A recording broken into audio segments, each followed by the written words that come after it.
Let's check out the battery replacement procedure of the Bolero Neo's RKE Remote.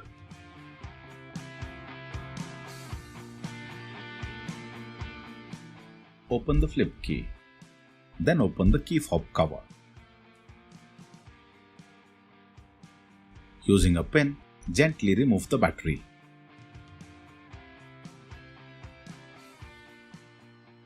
Let's discuss the fitment procedure of the CR2032 battery in the Bolero Neo's remote. That's the battery fitment slot. The plus sign of the battery should be facing up. You gotta slide the battery from back to front.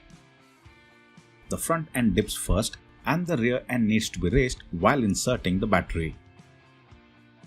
That's the properly fitted battery with the plus sign facing up. Now let's actually fit the battery. As discussed, while inserting the new battery, slide it from back towards the front and then put back the key fob cover. Job done.